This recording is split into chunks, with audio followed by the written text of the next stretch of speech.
අන්තා චක්කවාලේසු අත්‍රා ගච්ඡන්තු දේවතා සද්ධම්මං මුනි රාජස්ස සුනන්තු සග්ග මොක්ඛදං ධම්මස්සවන කාලෝ අයං භදන්තා ධම්මස්සවන කාලෝ අයං භදන්තා ධම්මස්සවන කාලෝ අයං භදන්තා නමෝ තස්ස භගවතු අරහතු සම්මා සම්බුද්දස්ස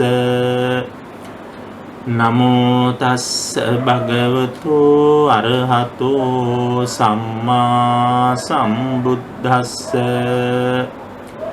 නමෝ තස්ස භගවතු අරහතු සම්මා සම්බුද්දස්ස. තිරුවන් සරණයි හැම දිනාටම වාසනාවන්ත රාත්‍රියක් වේවා. ප්‍රාර්ථනාවන් සමෘද්ධිමත් වේවා, සැනසෙල්ල ලැබේවා.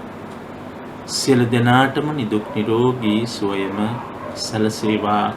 අනන්ත බුදුගුණ මහිමෙන් හැම දිනාම සුවපත් වේවා. අද දවසේ සිකුරාදා සුපුරුදු ලෙසින් රාත්‍රියේ ධර්ම දක්ෂිනා net FM රේඩියෝ ඔස්සේ රැගෙන එන පූජාවලි දහම් දෙසුමට ප්‍රවේශ වෙන්නයි අපේ සූදානම්. මේ සඳහා අද දවසේ පින්බර දායකත්වයෙන් ක්‍රියා කරනවා මිල්ලෑව පුවක්වත්ත අංක 29 නිවසේ පදිංචි ඒ.ඩී.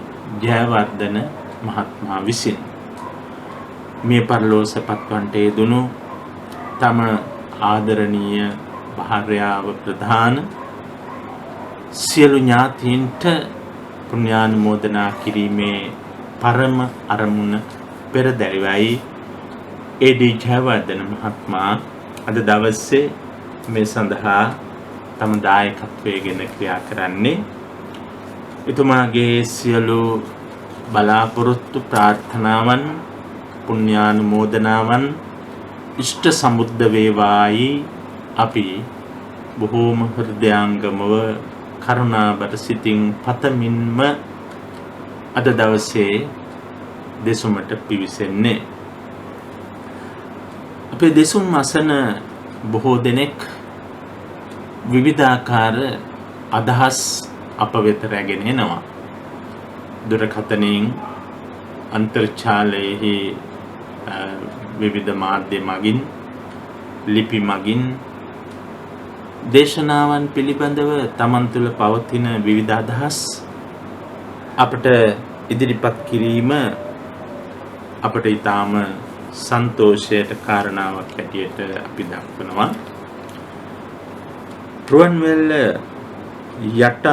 යටත්වල WM කරුණා විජේරත්න මහත්මිය අපේ පින්බර ශ්‍රාවිකාවක් හැටියට මේ දේශනාව අගයමින් ඉතාම හොඳ ලිපියක් අප වෙතට යොමු කළ තිබෙනවා.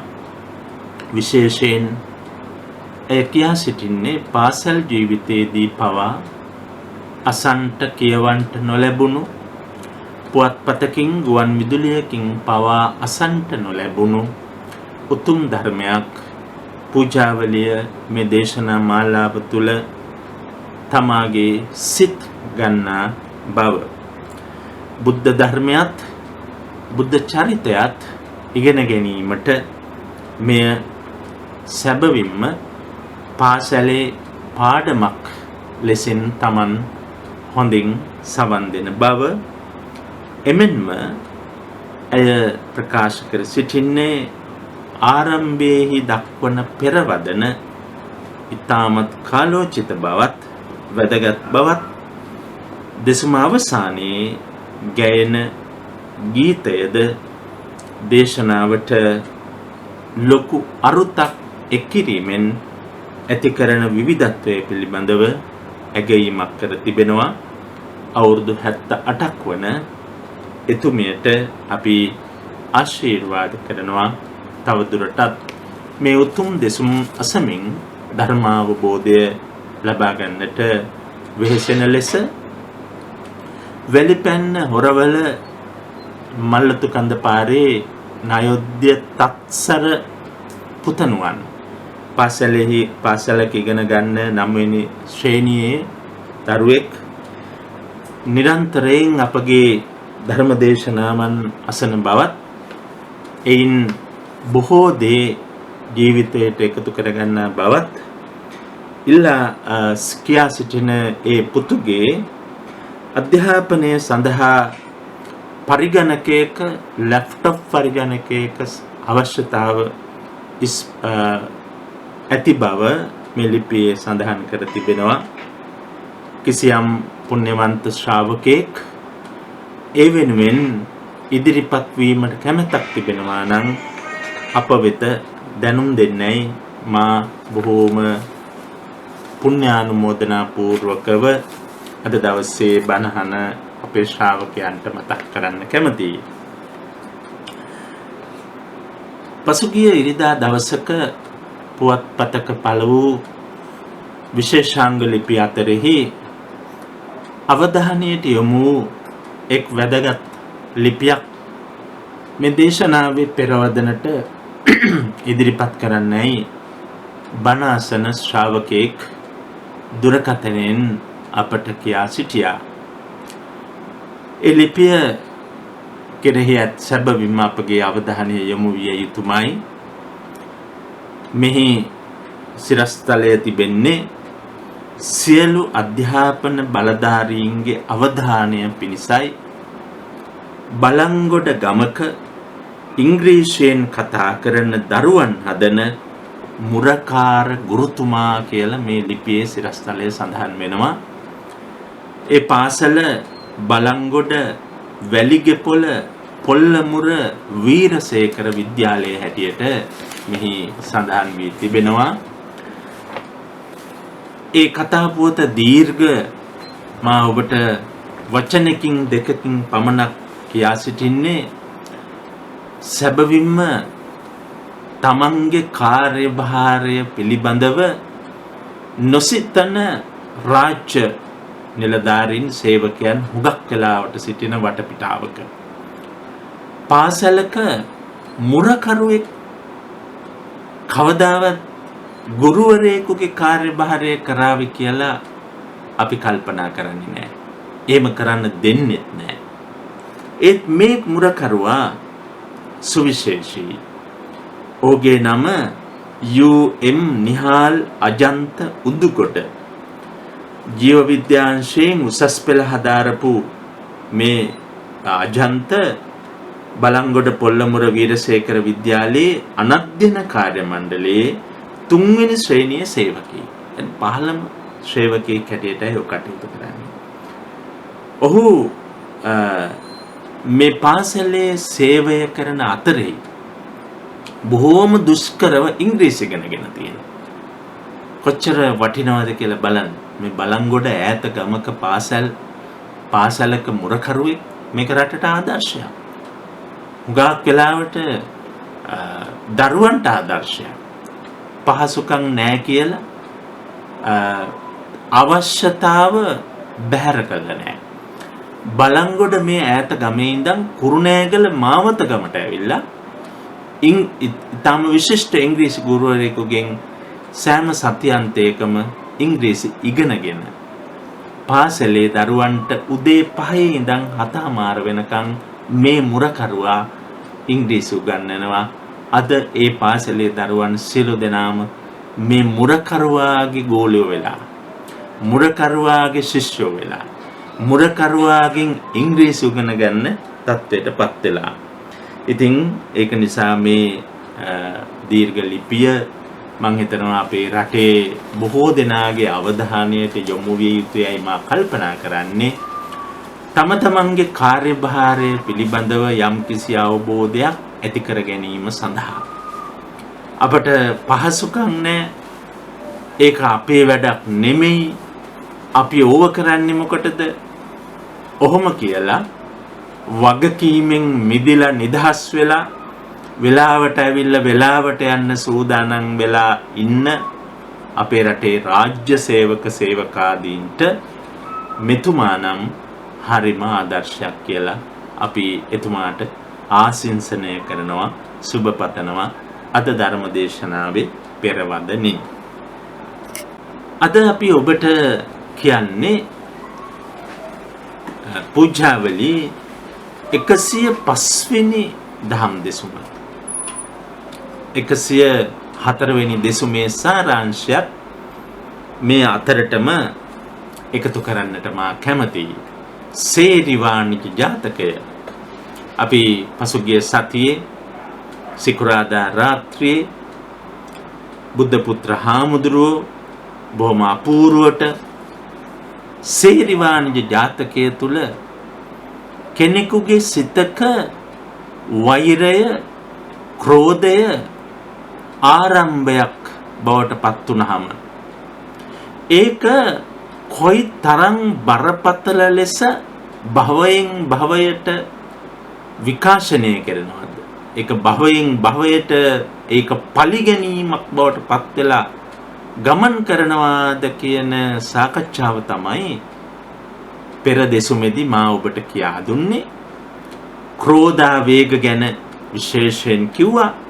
ධරීමුක ජාතකයේහි සඳහන් වන ආවේග පිළිබඳව නැත්නම් උන්මාද 8ක් පිළිබඳව එයින් ප්‍රධානතම උන්මාදය ක්‍රෝධය බව.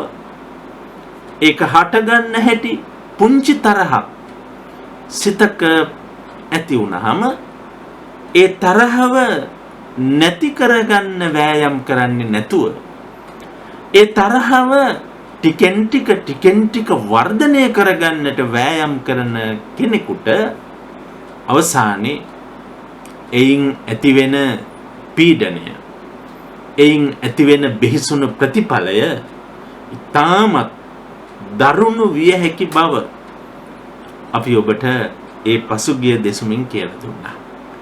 අද 105 වෙනි දහම් දෙසුමයි පූජාවලිය. අපි ඔබට තව දුරටත් දැන් දේවදත්ත කෙනෙක් නිර්මාණය වෙන හැටි ඊයේ පෙන්වුවේ. සේරිවාණිජ චරිතය. අර මහලියගේ රන් තලිය හොරකම් කරගෙන යන්න ආපු සේරිවාණිජ අවසානයේ බෝධිසත්ව වෙලෙන්දා ඒට ලොකු වටිනාකමක් දීලා තමන්ගේ සියලු වලලුත් දීලා සියලු මුදලුත් දීලා ඊට පස්සේ හොරකමින් තලිය ලබා ගන්න පැමිණි සේරිවාණිජ අන්තිමේදී අර ගෙනාපුවා ඔක්කොම පොළවේ ගහලා බෝසත් වෙලෙන්දා පස්සේ හඹාගෙන ගිහිල්ලා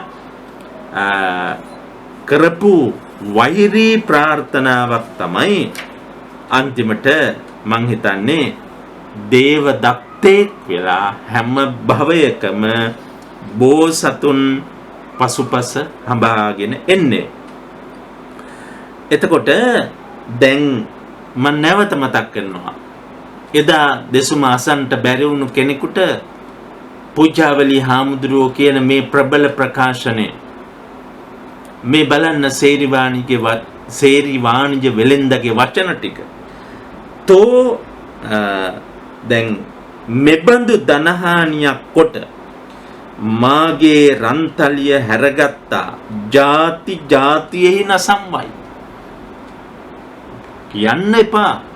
බොරුවටවත් සෙල්ලමටවත් සමහරලාට කියනෝනේ අපි බගෙන් මේ වැරද්දට මම ಜಾති පලිගන්නවා කියලා. එහෙම නොදැන කරන එවැනි ප්‍රකාශවල බිහිසුණු බව කොයි තරම්ද කියලා අද දේශනාවේදී අපි පැහැදිලි කරන්නේ. බලන්න එදා සේරිවාණිජ කිව් දේ මාගේ රන්තලිය හැරගත්තා ಜಾති ಜಾති නසම්වයි කිසි කලකත්තා දුටු දුටු විටකතා කෙරෙහි මාගේ ක්‍රෝධයක් මුත් කරුණාවෙක් අහසට පොළවසේ දුරු වේවා. එහෙමයි කිව්වේ. ಜಾති ಜಾති නසනවා කියලා කිව්වා. ಜಾති ಜಾති පරිගන්නවා කියලා කිව්වා. කිසි කාලයකවත් මට කරුණාවක් පහළ වෙන්නේ නැහැ කිව්වා. එහෙම කරපු ප්‍රාර්ථනාව ඉදිරියේ බෝසතාණන් වහන්සේ කරපු ප්‍රාර්ථනාව බලන්න. තෝ මා නසයි නම් මම තා නොසම්වයි. තාගේ ක්‍රෝධාග්නි මාගේ මෛත්‍රී ජලයෙන් නිවම්වයි. තෝ තාගේ වේශයෙන් මා ඇඟ මස් කඩ කඩ කොට කපයි. නමුත් එදවස් මම මාගේ ශාන්ති පාරමිතාව කුළු ගනිම් වයි. තෝ යම් දවසක මාගේ අඹදරුවන් ආදිය උදුරා බැඳගෙන ගියේ නමුත් එදවසදු දාන පාරමිතාව කුළු ගනිම් වයි යනාදී. තෝ මට අනර්ථයක් කෙලෙහි නම් මම මාගේ පාරමිතාර්ථ සිද්ධියෙන් වැඩක්ම සාදා ගනිම් වයි. දැන් මා තා කෙරෙහි කළා වූ මෛත්‍රිය බුදු බව මට සාදා දීලවයි කියා සම්‍යක් ප්‍රාර්ථනාම කොටගත්සේක. තාම විශිෂ්ට වූ ධර්මයක් මේ කියන්නේ. ක්‍රෝධයෙන් වෛරයෙන් ප්‍රාර්ථනාවක් තබාගත්නා මේ සේරි වාණිජ්‍ය සොර වෙලෙන්දා ඉදිරියේ බෝසත් වෙලෙන්දා මෛත්‍රියම ප්‍රාර්ථනා කරනවා. ඔබ කිසිදාක තමන් වෛර නොකරන බව කියා සිටිනවා. බලන්න ඒ මෛත්‍රිය එදා බෝසතුනට බුද්ධත්වය කරාම එන්න හේතු භූත වුණු ආකාරය. එහෙම බුදු බව ලැබපු තථාගතයන්න් වහන්සේ අපේ මේ ක්‍රෝධයේ ආදීනව පිළිබඳව කොයි තරම් දේශනා කළා තියෙනවද? ධම්මපදයේහි ක්‍රෝධ වග්ගයක්ම වෙනමම ඉදිරිපත් කරනවා. එහි ක්‍රෝධය උපන් කෙනාට ඇතිවෙන විපත්, එයින් මිදෙන කෙනාට ලැබෙන ආනිසංස සාකච්ඡා කරනවා. එක තැනක යෝ වේ uppattitan කෝදං රතං භන්තංච ධාරයේ තම්හං සාරතින් භූමි රස්මිග්ගාවෝ ඊතරෝ යනෝ. එහෙම කියනවා. එහෙම දේශනා කරලා තිබෙනවා. ඒ කියන්නේ යම් කිසි රතාචාර්ය කෙනෙක් තමන්ට ඒ රතේ පදවාගෙන ඊටාම දුෂ්කර මාර්ගයක යන්න තිබෙනවා නම් ගිරි දුර්ග, වන දුර්ග, ජල දුර්ග සහිත ඒ සියලු දේ අතරින් බොහෝම ප්‍රවේශමෙන් තමන්ගේ රතය පදවාගෙන ගමනාන්තය දක්වා හොඳින් පැමිණෙන්නේ නම් ආන්න එවැනි රතාචාර්යෙකුසේ මනුෂ්‍යයා තමන්ගේ සිතෙහි උපන් ක්‍රෝධය සංසිඳුවා ගත යුතු බවයි. හරියට අර උතුම් රියදුරා සෙයින් ඒ තමන්ගේ ගමන් මගේ ඉදිරියට එන දුෂ්කරතා මැඩගෙන ගමනාන්තයට යන රියදුරාසේ, රතාචාර්යාසේ අපේ ජීවිතේ ඉදිරියට එන විවිධ මෙවැනි බලවේග, ක්‍රෝධ, වෛර මේ බලවේග අපි බොහොම ප්‍රවේශමෙන් මගහැරලා ඒක ඒ අවස්ථාවට බොහොම ප්‍රඥාවෙන් මුහුණ දීලා තමන්ගේ ජීවන අරමුණු සාක්ෂාත් කරගන්නට ඉදිරියට යා යුතුය කියන අර්ථය තමයි මෙහිදී ඉදිරිපත් කෙරුණේ. පින්වත්නි, අපි අද මේ දේශනාවේදී සාකච්ඡා කරන්නට වෑයම් කරනවා. එදා අර විදියේ බෙහෙසුණු ප්‍රාර්ථනාවක් තබාගත් සේරිවාණිජ ඉන් පස්සේ බෝසතාණන් වහන්සේට හමු වෙන හැම තැනක කවර තරම් හෝ අනර්ථයක් කරන්න උත්සාහ කරනවා. බොහොම බෙහෙසුණු ලෙස ඒ අනර්ථය කරන්න. ඒ ප්‍රාර්ථනාව තුල ඊටාම බෙහෙසුණු ලෙස පරිගන්නවා. ඒ කවර අවස්ථාවකදීවත් බෝසතාණන් වහන්සේ පෙරලා පරිගන්නට වෑයම් කරන්නේ නැහැ. අන්න ඒ අනුව දෙව්දත් ලෙස අවසන් භවයේ ඉපදී බුදුන්ට කරපු හිරිහැර දක්වා ඒ දීර්ඝ ගමන් මගේදී විවිධ භවවල මේ දෙදෙනා එකට හමු වී මේ වෛරය ක්‍රියාවට නංවපු ආකාරයත් එහිදී බෝසතාණන් වහන්සේ ඒ වෛරය ක්‍රෝධය ඉදිරියේදී බොහොම මෛත්‍රියෙන් කටයුතු කරපු ආකාරයත් දැක්වෙන ජාතක පෙළහරක් පූජාවලි හාමුදුරුවෝ ගෙනහැර පානවා. ජාතක පෙළහරක්, ජාතක කතා රාශියක්. එයින් කිහිපයක් තමයි අද දේශනාවට අපි ඔබගේ අවධානය යොමු කරන්නේ. පූජාවලි කතා කියවන්ට ප්‍රිය අපේ පාඨකයන් පොත පෙරලා මේ පරිච්ඡේදය හොඳින් ග්‍රහණය කරගෙන තමන්ගේ ජීවිතේ අරමුණු හොඳින් සාක්ෂාත් කරගන්නට වෑයම් කරන්නයි අපි ඔබෙන් බොහෝම ආදරෙන් ඉල්ලා සිටිනවා. නලපාන ජාතකයෙහි දෙව්දත් අති ක්‍රෝධයෙන් මිය මහා වන මධ්‍යයක විලක උදක රාක්ෂසව ඉපෙද විල දිය සඳහා බටුබටුවාහු අපේ පූජාවලි හාමුදුරුවන්ගේ අවධානයට යොමු වෙන ආකාරය. ඒ ජාතකයේදී මේ දේවදත්ත බිහිසුණු රාක්ෂසයෙක්, නිකං රාක්ෂසයෙක් නෙවෙයි, උදක රාක්ෂසයෙක්. උදක රාක්ෂසයා කියලා කියන්නේ ජලයට අරක් ගත්ත රාක්ෂසයෙක්.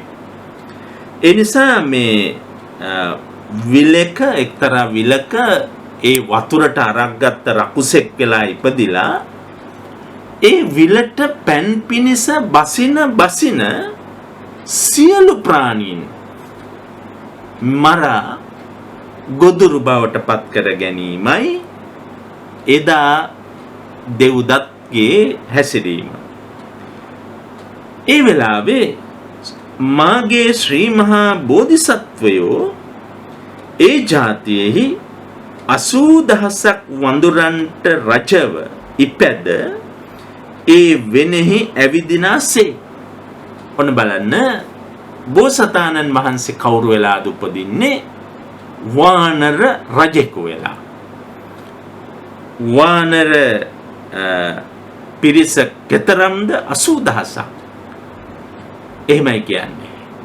80,000ක් වඳුරන්ට රජ වෙලා ඉපදිලා ඒ විල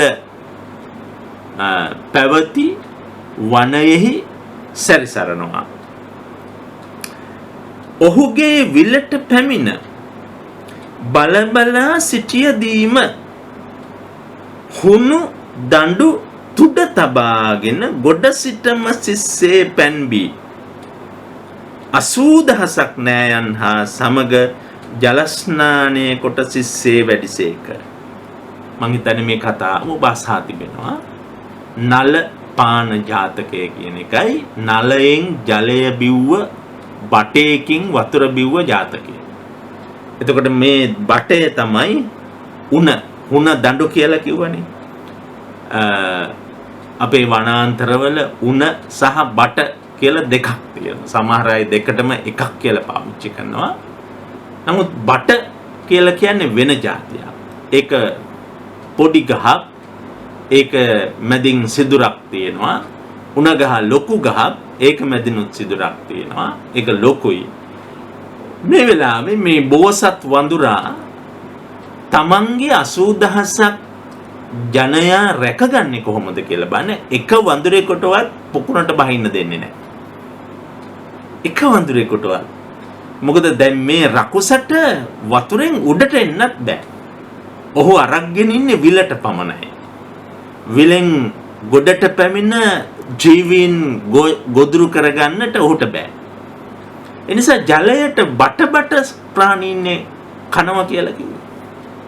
එතකොට ඒ අනුව පින්වත්නි මෙහිදී අපේ බෝසතාණන් වහන්සේ අපූර්වට විලට නොබැස විලේ පැන් පානය කරන්නට උපක්‍රමයක් පාවිච්චි කරනවා. ඒ උපක්‍රමය පාවිච්චි කරමින් නැත්නම් උණ බටයක් පාවිච්චි කරලා ඒ ඔස්සේ ජලය බීලා හොඳට තමන්ගේ පැන් පවස් සංසිඳුවාගෙන වනයේ ගත කරනවා. ඒ වඳුරන් එක්කෙනෙකුවත් මේ රකුසාට හසු කරගන්න බැරි වෙනවා. එතකොට දෙව්දත් මොකද හිතන්නේ? මාගේ මේ සතුරා හා නෑයන් අද සිස්සේ කාපිය නුහුණු යෙමි. කන්න බලාගෙන හිටිය බෝසත් වානරයාණන් සහ පිරිස ගොදුරු කරගන්න බලාගෙන හිටියා.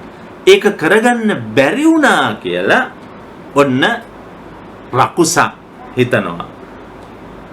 සුසුම්ලලා අන්තර්දාන විය. සුසුම්ලලා ඒ වචනයම අපිට ඇති කතා කරුවාගේ රකුසා පත්ුණු ස්වභාවය කවරාකාරද කියලා කියන්නේ. මෙසේ ඒ ජාතියෙහිදු රාක්ෂසව ඉපෙද පවා ඔබ නසාගත නුහුණුවේමයි. බලන්න පූජාවලි හාමුදුරුවෝ බොහෝම සංක්ෂිප්තව කියනවා මේ විදියට ඒ ජාතියේදීත් බෝසතාණන් වහන්සේ තමන් විතරක් නෙවෙයි තම වර්ගයා පවා ඒ දෙව්දත් රකුසාගෙන් බේරගත් ආකාරය මෙසේ පහදනවා. එලෙස කුරුංගමික ජාතකය, මහා ශීලව ජාතකය, වානරින්ද ජාතකය, කුම්භීල ජාතකය මේ වගේ ජාතක කතා ඉදිරිපත් කරනවා. මේ කුම්භීල ජාතකයත් මීට කලිනුත් අප කිසියම් අවස්ථාවකදී ඔබට කියා තිබෙනවා. කතා කරුවා නම් වචන දෙක තුනින්ම සිදුවීම කියා අවසන්. කුම්භීල ජාතකයේහි දෙවිදත් කිඹුල්වම ඉපැද වඳුරුව උපන් බෝධිසත්වයන් තමා පිට හිඳුවාගෙන ගම් මැදට ගෙන ගොස් පවා එදා වසුදු නසාගත නුහුණුවේමය. කෙටියෙන්ම කිව්වොත් බෝසතාණන් වහන්සේ එභවයේ වානරයෙකු වෙලා උත්පත්තිය ලබා තිබෙන්නේ මේ කුම්භීල ජාතකයේ. කුම්භීල කියන්නේ කිඹුලා. එතකොට ඒ වානරයා බෝසත් වානරයා ඉන්නේ ගංගාවක් අසබඩ දිවුල් ගසක. මේ දෙව්දත් කුම්භීලයා නැත්තම් කිඹුලා ඒ ගඟෙහි දියෙහි ගම් දියෙහි කිඹුලියකද සමග වාසය කරනවා. තනිවම නෙවෙයි කිඹුලියද සමග වාසය කරන්නේ. එක දවසක් මේ දෙව්දත් කිඹුලා ගොඩට ආවහම පේනවා වඳුරු රාජයෙක් දිඹුල් ගසක වාසස්ථානය කරගෙන ඉන්න ආකාරය හැමදාම දකින්න. සමහර දවසට මේ කිඹුලා එන්නේ කිඹුලියද සමග අවුව තපින්න. එහෙම ආවහම මේ වඳුරා තමයි දකින්නේ. පෙර වෛරයනේ දැන් තියෙන්නේ. ඒ නිසා වෛරී දෙව්දත් කිඹුලා කල්පනා කරනවා කොහොමද මේ බෝසත් වඳුරගෙන් පලිගන්නේ. ඔන්න ඔය වෙලාවේ තමා මේ කිඹුලිය යෝජනාවක් කරනවා මට මේ වඳුරාගේ හෘදය මාංශය කන්න තිබෙනවා නම් හරි වටිනවා. ඒක දොළ දුකක් බවට පත් කරගන්නවා. කිඹුලාට කියනවා කොහොම හරි මේ වඳුරාගේ හෘදය මාංශය කන්න මට අවස්ථාව හදලා දෙන්න කියලා. ඔන්න ඔහොම ඉන්නකොට තමයි මේ කිඹුලා වඳුරාට කතා කරන්න ගිහිල්ලා. මොකද්ද කතාව? වඳුරෝ බලපං උඹ ඉන්න ගහේ දැන් ගෙඩිත් නැහැ. ඔය පැත්තේ ආහාරත් නැහැ. ගඟ එහා පැත්තේ හරියට ගස් තියෙනවා. ගස්වල ගෙඩි තියෙනවා. උඹට කොච්චර ලස්සනට පුළුවන් ද එහෙට ගිහිල්ලා හොඳට කුසගිනි සම්පූර්ණ කරගෙන සපුරාගෙන බඩකුස පුරවාගෙන හොඳින් ඉන්න පුළුවන්. යන්න කැමති නැද්ද මේ පැත්තට කියලා අහනවා. වානරයා කියනවා කොහොමද මම යන්නේ මේ ගැඹුරු ගඟ පීනා යා නොහැකි කියනවා. අන්න එහෙම කිව්වහම තමා පින්වත්නි දෙව්දත් කිඹුලා ඉදිරිපත් වෙනවා. තමන්ගේ පිටේ තබාගෙන එගොඩ කරන්නට තමන්ට පුළුවන් බව. වානරයා පැමිණ කිඹුලාගේ පිටට නගිනවා. කිඹුලා සෙමින් පීනාගෙන යනවා. ගඟ මැදට ගිහිල්ලා එගොඩට යන්නේ නැතුව ගඟ පතුලට යන්නට වෑයම් කරනවා. වඳුරා අහනවා ඇයි මා එගොඩට නොගොස් දිය පතුලට රැගෙන යන්න හදන්නේ ඇයි කියා අහනවා. එතකොට කිඹුලා කියනවා උඹ ගෙනාවේ එගොඩට ගෙනියන්න නොවේයි මාගේ කිඹුලියට උඹේ හෘදය මාංශය කෑමේ ආශාවක් ඇති වෙලා තියෙනවා. ඒ සඳහා උඹ මරා කන්නයි ගෙනාවේ කියනවා. බෝසත් වඳුරා එහිදී අංශු මාත්‍රයකවත් නොසැලී වෑයම උපායශීලීත්වය භාවිතයටගෙන මෙසේ කියා සිටිනවා. මොකද්ද කියන්නේ? අනේ කිඹුලෝ උඹ ඒක ගොඩති කියන්න එපාය. මගේ හෘදය මාංශය මං ගහේ එල්ලලනේ ආවේ. දිඹුල් ගෙඩියක් පෙන්නලා කියනවා අර එල්ලලා තියෙන්නේ ඒක තමයි. මම ආපහු ගිහින් ගොඩින් තියපන් ඒක අරන් එන්න. කිඹුලා වෙලාවේ රැවටිලා ආපහු පෙරලා ගිහිල්ලා මේ වඳුරා ගොඩින් තියනවා. වඳුරා වේගයෙන් දුවලා ගිහිල්ලා දිඹුල් ගසට නැගිලා මේ මෝඩ කිඹුලාට සිනහ වෙනවා. වඳුරන් කිසිදා කිඹුලන්ට හසු නොවන බව ප්‍රකට කරලීම සඳහා මෙහිදී එම ජාතක කතාවත් සාකච්ඡාවට අරගෙන තිබෙනවා. තවද තයෝ ධර්ම ජාතකය, දුම්මේද ජාතකය, අසම්පදාන ජාතකය, ගෝධ ජාතකය, සිංහල ජාතකය, චුල්ලපදුම ජාතකය, කාශාව ජාතකය, රෝමක ජාතකය, ජව සකුණ ජාතකය සහ සාලික ජාතකය කතා කරුවා පූජාවලි කතුවරයා නිදසුනටගෙන තිබෙනවා. තවත් බොහෝ ජාතක කතා. සාලික ජාතකය සංක්ෂිප්තව ඔබ වෙත ඉදිරිපත් කිරීම තවදුරටත් මේ කාරණාව තහවුරු කරලීමට ඉතා උචිතයි මා සඳහන් කරන්නේ. කතා රසයත් ඉතා වැදගත් වන නිසා. සාලික ජාතකයේහි මාගේ බෝධිසත්වයන් සත්හැවිරිදි කුමාරව ගසක් මුල වැලි කෙලිනා සමයෙහි.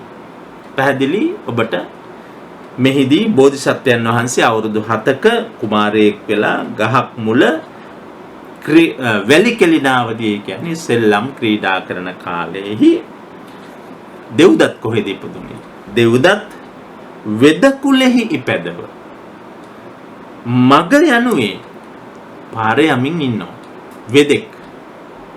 බෝසතුන් දැක මේ බෝසත් කුමාරයා දකිනවා. අර පුරාණ වෛරය මතක් වෙනවා. උපන් මහා ක්‍රෝධයෙන් ඔන්න බලන්න. දැන් මේ පළමු වතාවට හමුවන්නේ. ඒ වුණත් අර සිතේ නිදන්ගත ಜಾතින වෛරය ඒක නැති වෙන්නේ නැහැ. මේ ළමයා දැක්කහම අර පෙර භවයේ එන පුරුදු පුහුණු කරපු වෛරය මතක් වෙනවා. ඒක නිකන් නෙවෙයි මහා ක්‍රෝධයෙන් ඔබ නොබ බලනුයේ එහි මෙහි බලනු. ගස උඩ බිලයෙක්කි කරපොවා හොත් ණයෙකු දැක. මහා ගසක් යටනේ මේගොල්ලෝ සෙල්ලම් කරන්නේ. ඒ මහා වෘක්ෂේ වටපිට බලනකොට බිලයක් කියන්නේ ගස් බෙනයක්. ඒ ගස් බෙනයෙහි එළියට පෙනය දාගත්ත ණයෙක් ඉන්නව දකින්න. මේ දේවදත්ත වෙදා කල්පනා කරනවා හොඳම දේ තමයි මේ ළමයාව මේ ණයා ලවා කවන්න. දෂ්ට කරවන්න ඕන. එහෙම හිතලා වෙදා මොකද කළේ? නයිලවා මොහු කවා මරවා පියමි සිතා.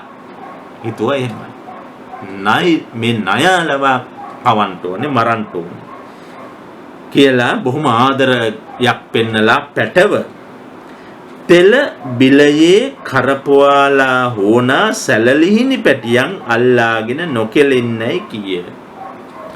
ඔන්න වෙදා කිව්වේ මොකද්ද? නාගයේ විසගෝර සර්පයෙක් ඉන්න බෙනය පෙන්නලා කිව්වා ඒකේ සැලලිහිනි පැටව ටිකක් ඉන්නවා. උන් එහෙම අල්ලන්න යන්න එපා කියලා කිව්වා. එහෙමයි කියන්නේ.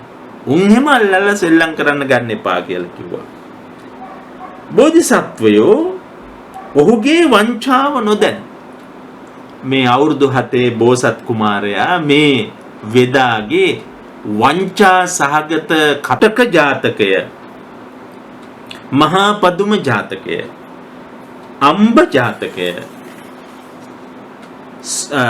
රූරු මිග ජාතකය, සෝමනස්ස ජාතකය, චම්පෙය්‍ය ජාතකය, චද්දන්ත ජාතකය, මහා කපි ජාතකය, භූරිදත්ත ජාතකය මේ ජාතකත් උපුටා ගන්නවා. ඔය හැම ජාතක කතාවක්ම ඊටාම සැකෙවින් සංක්ෂිප්තව විවරණය කරමින් සංසාරි පුරාම එදා සේරි වාණිජ විසින් කළ පැතුම ඒ බිහිසුණු ප්‍රාර්ථනාව තිරිසන් වෙච්ච භවයක පවා විපාක දෙමින් පලිගනිමින් මරමින් කමින් විනාශ කරමින් බෝසතුන්ට රිද වූ හැටිම පෙන්වා දෙනවා. ඇත්තටම පූජාවලි හාමුදුරුවන්ට උවමනාවක් තිබුණා. එකක් මේ බෝසත් කතාව සමාජගත කරන්න. අනිත් පැත්තෙන් පූජාවලි හාමුදුරුවෝ ජීවත් වෙච්ච සමාජ වටපිටාව ඒක අපි අමතක නොකළ යුතුයි. ඒ සමාජ වටපිටාව තුළ මිනිසුන් රජවරු පවා විශේෂයෙන් එකල සිටිය රජවරු, සිටුවරු, මැති ඇමතිවරු මේ අය පවා මේ වෛරීව ක්‍රියාත්මක වෙච්ච හැටි. විශේෂයෙන් අපි දන්නවා ලංකාවේ රාජ්‍ය පාලනය ඉතිහාසය විමසලා බලනකොට රජවරු මරාගත්ත කාල තිබිලා තියෙනවා. එක එක රජවරුන්ට එරෙහිව හැසිරුණු විලාසය අපේ මහා වංශය ආදී කෘතිවල සඳහන්. විශේෂයෙන් රජ එළුවත්තනගලු වංශයේ තියෙනවනේ බොහොම අපූර්වට රාජකීය කුමන්ත්‍රණ. සංගතිස්ස රජුරෝ මරණ හැටි, ඊළඟට ගෝඨා සංඝ බෝධි කුමාරයා රජ වුණාම සිරි සංඝ බෝ මරන්න උපක්‍රම යොදන හැටි. ඉතින් මේ වගේ දේවල් අපිට දකින්න පුළුවන්. ඉතින් ඒක නිසා පූජාවලි හාමුදුරුවෝ එදා සමාජ හිටිය ඊටාම ඉහළ පෙළේ සමාජ විඥානයකින් පිරිපුන් කෙනෙක්. වාකිරිගල ලෙනේ හිටියට සමාජය ගැන අවබෝධයක් තිබුණා. උන්වහන්සේ නිකන් ගුහාවකට වෙලා හිටපු කෙනෙක් නෙමෙයි. ධර්මය දැනගෙන හිටියා, භාෂාව දැනගෙන හිටියා, සමාජයට උවමනා දේ දැනගෙන හිටියා, සමාජයට උපදෙස් දෙන්න අවශ්‍ය දේ හොඳින් ඉදිරිපත් කරන්න දැනගෙන හිටියා.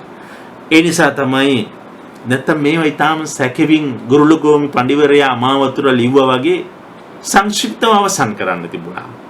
පූජාවලි හාමුදුරුවෝ එහෙම අවසන් කරන්නේ නැද්ද? මේකට ජාතක කතා දෙකක් තුනක් උපුටා ගත්තා නම් මේ අවස්ථාව තහවුරු කරන්න ප්‍රමාණවත්.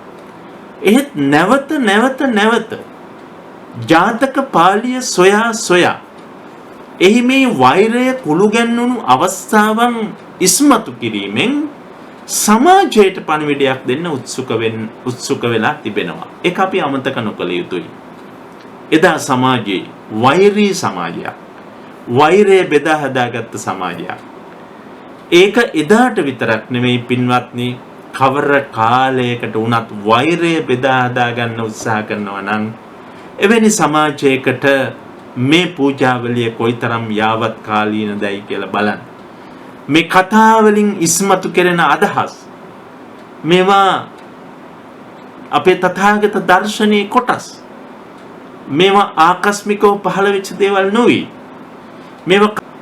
ඒක නිසා මේ තථාගත දර්ශනය මේවා මවාගත් අදහස් නෙමෙයි.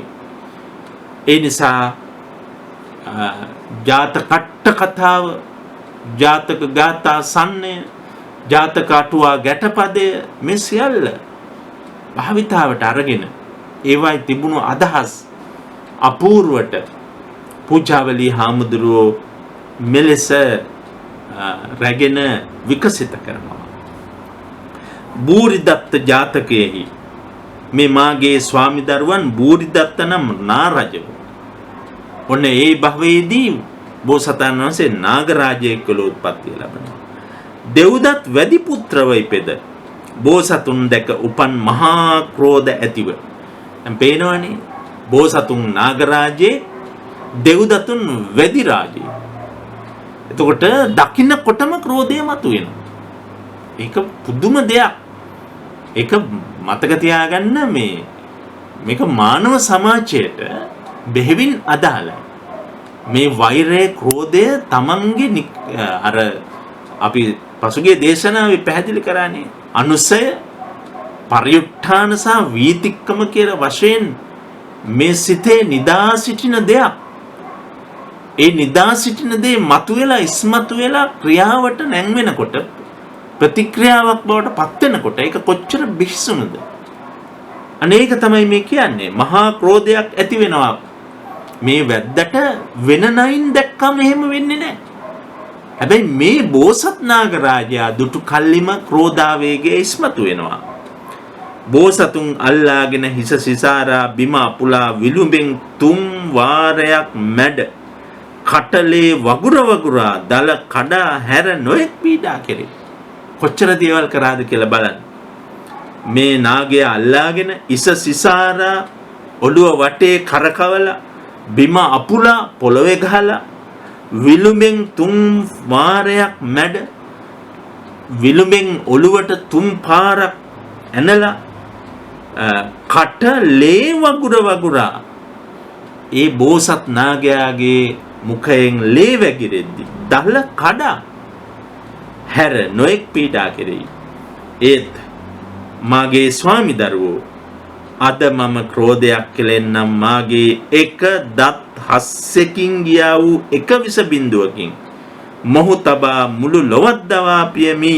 මොහුගේ ක්‍රෝධයට මමත් ක්‍රෝධ කළෙම් නම් මොහුගෙත් මාගෙත් වෙනසකින්ද? ඊටාම වැදගත්. හොඳට මතක තියාගන්න. එදා බෝසත් නාගයා කල්පනා කළේ මට ඕන නම් මගේ බලය පාවිච්චි කළා එක විස ස්වල්පයක් පිට කළා වැද්ද විතරක් නෙවෙයි වැදි සමූහයම වනසන්නත් මට පුළුවන්කම තියෙනවා. ඒත් බෝසත් නාගයා කල්පනා කරන මම බෝධිසත්වයෙක්. එතකොට මමත් වැද්දා වගේම හැසිරෙනවා නම් මහා වැද්දා අසමානතාවක් නැහැනේ. ඔන්න ඕක හිතන්න ප්‍රඥාව පහල කරගන්න ඕනේ ක්‍රෝධය උපදින වෙලාවක ඕනම කෙනෙකුට. බලන්න මොහුගේ ක්‍රෝධයට මමත් ක්‍රෝධ කළෙම් නම් මොහුගෙත් මාගෙත් වෙනසකින්ද? එහෙමයි කල්පනා කරන්න. ඒ නිසා වෙනස හිතන්න. තරහතිරම කල්පනා කරන්න. ඔබත් ඔබේ හතුරාගේ ස්වභාවයට පත් වෙන්න එපා. පහත් තත්ත්වයට පත් වෙන්න එපා. වෛර කරන්නාගේ ඒ වෛරීකාරයාගේ පහත් තත්ත්වයට පත් වෙන්න එපා. ඔබ උසස් කෙනෙකු හැටියට ඉන්න. ඒක නිවටකමක් නෙමෙයි. ඒක නීච බවක්. හිමාදිෂ්ඨාන කරගන්න ඕනේ. එකයේ හිඳ අතින් මිටින් ගසන පුතක්කු කෙරෙහි පහරින් පහරට සනා වඩන පියාර්ණ කෙනෙකුන්සේ මොහු කෙරෙහි මෛත්‍රියම කළසේ. මෛත්‍රියම විදාලා. මෛත්‍රියම විදා දැක්වා.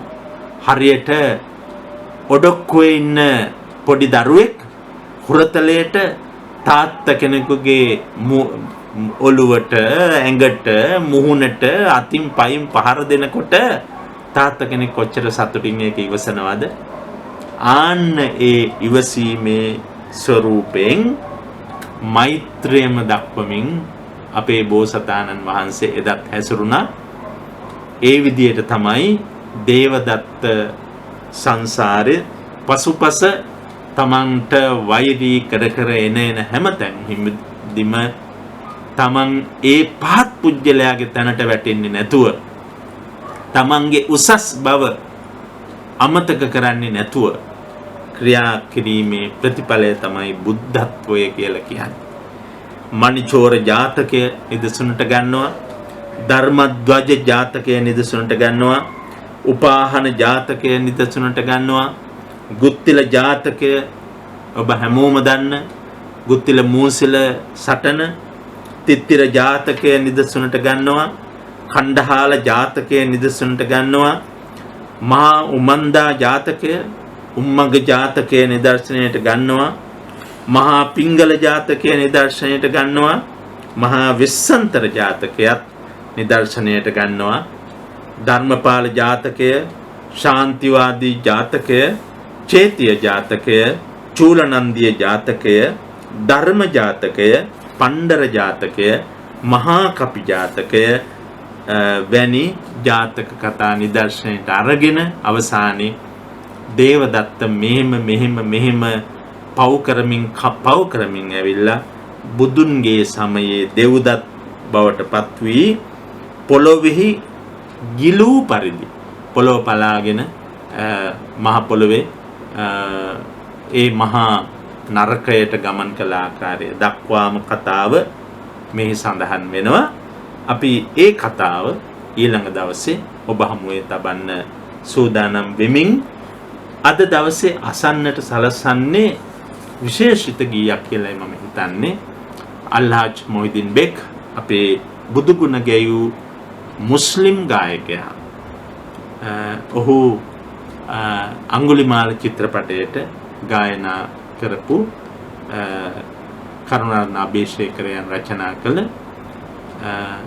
බුද්ධං සරණං ගච්ඡාමි ධම්මං සරණං ගච්ඡාමි සංඝං සරණං ගච්ඡාමි ඔබේ රාගී මන කලඹේදෝ ද්වේෂේ මෝහේ නෑවේදෝ ඔබේ රාගී මන කලඹේදෝ පිවිතුරු හදවත පෑරේදෝ එම විට පවසනු මුවින් ඔබේ බුද්ධං සරණං ගච්ඡාමි.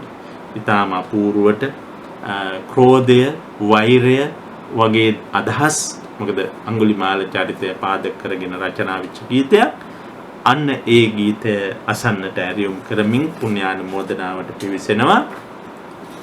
මිල්ලෑව පුවක්පත් අංක 29 නිවසේ පදිංචි ඒ.ඩී. ජයවර්ධන මැතිතුමයි අද දවසේ පුණ්‍යවන්ත දායකත්වය එතුමාණන්ගේ ආදරණීය භාර්යාව 2020 12/12 දින පරලෝ සැපත්වන්ට යෙදුණා පත්මා ජයවර්ධන මැතිණිය එතුමිය වර්ෂයකට පෙර ආතුව මෙසේ අභාවයට යාම නිමිති කරගෙන ඒ ආදරණීය ස්වාමි දියණියට පරලෝ ජීවිතයේ සෝපත් කිරීමේ අරමුණින් ජයවර්ධන මැතිතුමා ආදරණීය ස්වාමි පුත්‍රයාණන් මේ දෙසුමට දායකත්වයෙන් ක්‍රියා කරනවා. ඒ නිසා ඒ.ඩී. ජයවර්ධන මහත්මයාණන්ගේ ආදරණීය බිරිඳ පත්මා ජයවර්ධන මහත්මිය මේ පින් අනුමෝදන් වේවා, සෝපත් වේවා, සංසාරගතව උපන් හැම භවයකම නිදුක් නිරෝගී සුවය චිරජීවනයේ ඇතුව ජීවත් වෙන්නටත් කෙලවර අමා මහ නිවනින් සැනසෙන්නටත් එතුමියට මේ පින් හේතු වාසනා වේවා. එමෙන්ම මියගිය සීලම ඥාති හිත මිත්‍රාදීන්ට මේ පුණ්‍ය මහිමය හිමි වෙලා ඒ හැම දිනාම සුවපත් වේවා. හැම දිනාටම උතුම් අජරාමර නිවනින් සැනසෙන්නට පුණ්‍ය මහිමය හේතු වාසනා වේවා. තම පවුලේ සියලු දෙනාටත් ඥාති හිතවතුන් හැම දිනාටමත් නිදුක් නිරෝගී සුවය සලසා ගන්නටත් දේශකයන් වහන්සේට ධර්ම ශ්‍රවණය කළ සියලුම දෙනාට සෙත් ප්‍රාර්ථනා කරන්නට මේ උතුම් ධර්ම දේශනාව ආශිර්වාදයක්ම වේවා.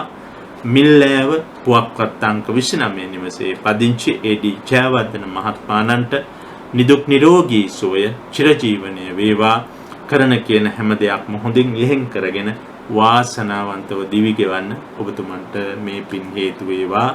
අද දවසේ මේ රාත්‍රියේ අප සමග එකතු වී දහම් ඇසූ හැම දිනාටම උතුම් නිවනින් සැනසෙන්නට මේ පුණ්‍ය මහිමය හේතු වාසනා වේවා.